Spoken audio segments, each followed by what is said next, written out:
25 April 2026 இன்று புனித mark நற்செய்தியாளர் விழா.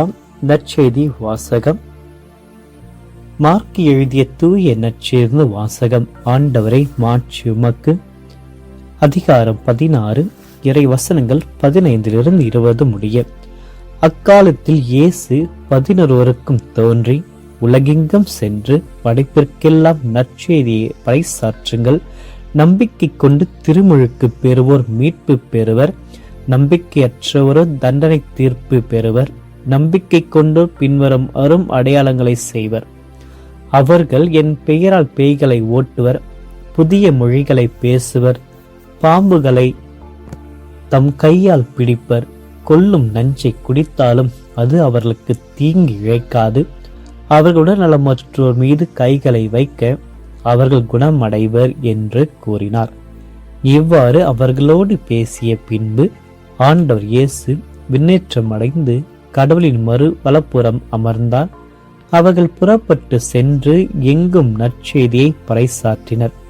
ஆண்டவரும் உடனிருந்து செயல்பட்டு நிகழ்ந்த அரும் அடையாளங்களால் அவருடைய வார்த்தையை உறுதிப்படுத்தினார். ஆண்டவரின் அருள்வாக்கு. கிறிஸ்துவே உமக்கு புகழ். இயேசுவில் பிரியமான அன்பு சகோதர சகோதரிகளை, வாரத்தின் இறுதி நாள் இன்றைய நாள் இறைவன்கள் ஒவ்வொருவரையும் நிறைவாக ஆசிர்வதிக்கும்படியாக இன்றைய நாளில் நம்பிக்கையோடு நீங்கள் சமர்ப்பிக்க போகின்ற ஒவ்வொரு மன்றாட்டுகளையும், இந்த காணொளி மூலமாக சமர்ப்பிக்கின்ற ஒவ்வொரு விண்ணப்பங்களையும் ஆண்டவர் இயேசுவிடத்தில் என்னுடைய திருப்பலியும் நற்கருணை ஆண்டவருக்கு முன்பாக உங்களுக்காக வைத்து ஜெபிக்கிறேன். இறை உங்களுடைய தேவைகளை பூர்த்தி செய்வாராக. பிரியமானவர்களே, இன்றைய நாளில் தூய லூர்க்கு நற்செய்தியாளருடைய பெரு விழாவை நாம் கொண்டாடுகின்றோம். 4 நற்செய்தியாளரில் ஒருவரான மார்க் அவர்கள் அலெக்சாண்ட்ரியா திருச்சபை நிறுவனமாய் இருந்து அவர் நமக்கு வரலாற்று மனிதர் மட்டும் அல்லாமல் நற்செய்தியின் அறிவிப்பின் உயிரோட்ட நிறைந்த ஒரு சாட்சியாக இருக்கிறார். இவர் முதல் நூற்றாண்டில் வாழ்ந்தவர். அவர் வாழ்ந்த காலம் கிறிஸ்தவர்களுக்கு எளிதான காலம் அல்ல.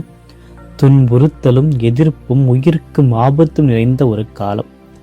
இப்படிப்பட்ட சூழலில்தான் அவர் நற்செய்தியை எழுதுகிறார். இது வெறும் எழுத்து பணி மட்டும் அல்லாமல் உயிரை கொடுத்து எழுதப்பட்ட சாட்சிய வாழ்வு. அதனால்தான் மார்க் நற்செய்தி இன்றைக்கும் ஒரு உயிரோட்டம் உள்ள ஒரு நற்செய்தியாக நம்முடைய இதயத்தை தொடுகின்றது. மார்க் எருசலேமில் மரியாவின் மகனாக பிறந்தவர். பர்னபாவினுடைய உறவினர்.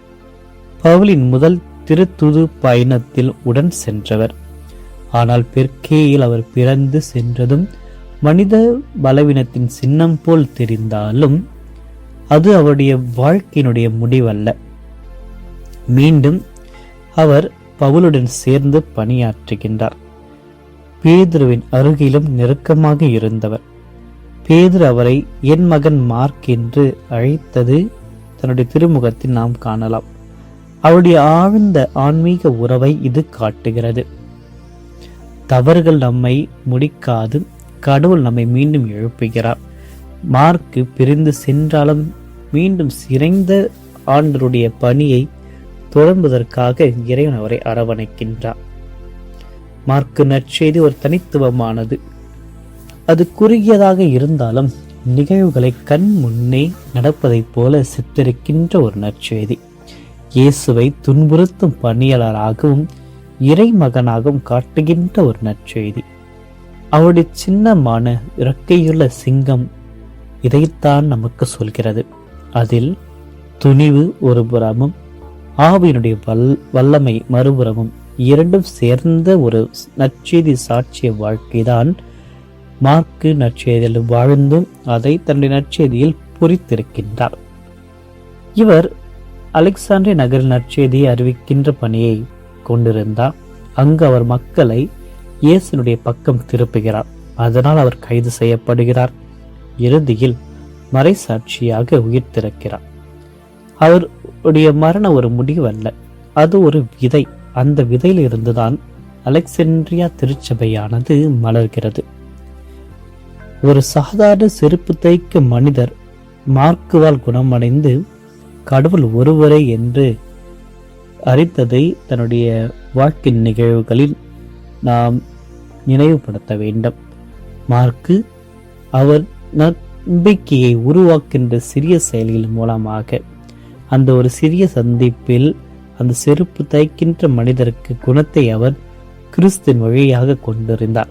சிறிய நற்செயல் கூட பெரிய நம்பிக்கையை உருவாக்க முடிகிறது.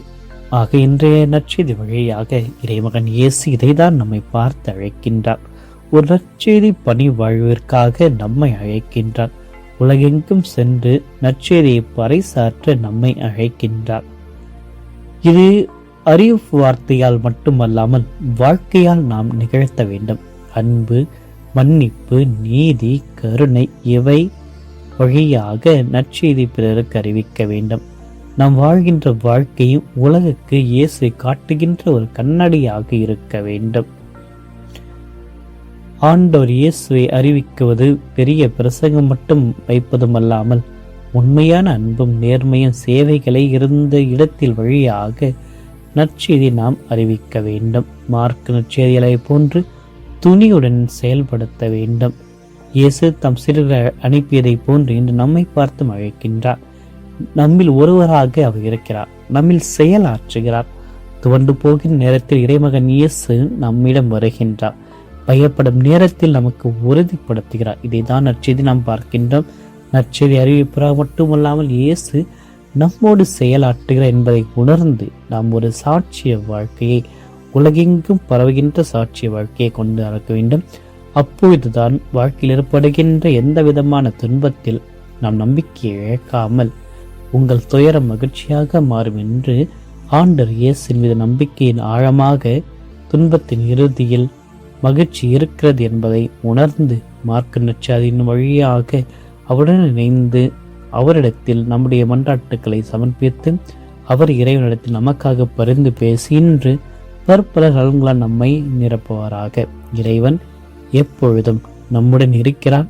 நம்மில் செயலாற்றுகிற முனைந்து இந்த நாளை நம்முடைய செயல்கள், பணிகள் அனைத்தையும் இறைவனிடத்தில் ஒப்படைப்போம். ஆமென். மன்றாடுவோமாக. என்றும் வாழும் எல்லாம் இறைவாய் உம்மை போற்றுகிறோம், ஆராதிக்கிறோம், வழிபடுகிறோம், உமக்கு நன்றி கூறுகிறோம். இந்த அருமையான ஒரு நாளைகள் கழித்தமைக்காக இந்த புதிய நாளை உமது அருளால், உமது கிருபையினால், உமது அன்பினால், உமது இரக்கத்தினால், உமது பராமரிப்பினால் தொடங்குவதற்காக எங்களுக்கு ஒரு பாக்கியத்தை அளித்தீரே. அதற்காக உமக்கு நன்றி கூறுகிறோம். வாழ்வினுடைய ஒவ்வொரு தருணத்திலும் ஆண்டவரை உமது அன்பும் வழி நடத்த எங்களை தாங்கி நிற்க உண்மையை நாங்கள் நம்புகின்றோம். உம்மிடத்தில் சரணாகதியாக மாறுகின்றோம். இன்று தூய மார்க்கு நற்செய்தியுடைய திருநாளில் அவருடைய துணிவை, நம்பிக்கையை, தியாகத்தை மற்றும் நற்செய்தி அறிவிப்பு வாழ்க்கையை நாங்கள் நினைவு கூறுகின்ற பொழுது அவரை போன்று இன்று நாங்கள் உடைய வார்த்தையை வாழ்வாக மாற்றிட எங்களுக்கு அருளை தாரும். ஆண்டவரை, நற்செய்தி அறிவிப்பு மார்க்கை போல துணிவை எங்களுக்கு தாரும். எங்களுடைய வாழ்வு மற்றவர்களுக்கு உம்மை பற்றிய சாட்சியாக இருக்க செய்தலும். எங்கள் சொற்கள் அன்பை விதைக்கட்டும். எங்களுடைய செயல்கள் மன்னிப்பை வளர்க்கட்டும். எங்களுடைய வாழ்க்கை உமது ஒளியை பிரதிபலிக்கட்டும். தந்தையே, துன்பத்தின் நடுவிலும் உம்மை மறக்காத ஒரு நம்பிக்கை எங்களுக்கு அருள்வீராக. மார்க்கு போன்று தவறுகளுக்கு பிறகும் எழுந்து நிற்கின்ற ஒரு மனதை எங்களுக்கு தாரும். எங்களுடைய சிறிய முயற்சிகளிலும் உம்முடைய இறை அரசனுடைய வளர்ச்சிக்காக பயன்படுத்தும். ஆண்டவரை, இயேசுவை நீர் எங்களோடு எப்பொழுதும் இருப்பதற்காக நாங்கள் நம்ப வேண்டும். எங்கள் என்று விலகாத தெய்வமே, உமது உடனிருப்பை இன்று நாங்கள் உணர்ந்திட எங்களுக்கு துணையாக வாரும். தூய அவருடைய வல்லமையினால் எங்களை நிரப்பி அருளும். நாங்கள் செல்லும் இடமெல்லாம் நற்செய்தி மகிழ்ச்சியை நாங்கள் எடுத்து செல்ல எங்களுக்கு நீரே துணையாக இருந்து அருளை பொழிந்தருளும். ஆண்டவரை, மார்க்கு நற்செய்தி வழியாக நாங்கள் சமர்ப்பிக்கின்ற ஒவ்வொரு மன்றாட்டுக்களை ஏற்று அருள் புரியும். தொடங்கியிருக்கின்றது புதிய நாளில் நாங்கள் உமது மகிமைக்காக, அன்பிற்காக, உமது நற்செய்திக்காக நாங்கள் தொடர்ந்து வாழ்ந்திட, இந்த நாள் முழுவதும் உமது பாதுகாப்பு நிலையில் நாங்கள் விருந்திட எங்களை ஆசீர்வதியும் பலப்படுத்தும். எங்கள் மன்றாட்டுகள் ஒவ்வொன்றையும் கேட்டு அதன்படி எல்லா நலன்களால் எங்களை நிரப்பியறலும், எங்கள் வாழ்க்கை நிரப்பியறலும், பிரசனத்தால் நிரப்பியறலும். நாங்கள் செல்கின்ற ஒவ்வொரு பயணத்திலும், செய்கின்ற ஒவ்வொரு பணியிலும் உமது பிரசனத்தை உணர்ந்து மக்காக நாங்கள் வாழ்ந்திட எங்களை பலப்படுத்தியறலும். இந்த மன்றாட்டுக்களை எல்லாம் எங்கள் ஆண்டவராகிய கிறிஸ்து வழியாக உம்மை பார்த்து செபிக்கிறோம். ஆமென். இல்லாமல் இறைவன் தந்தை, மகன், தூய ஆவியார் ஒவ்வொருவரையும் நிறைவாக ஆசிர்வதிப்பாராக. ஆமென்.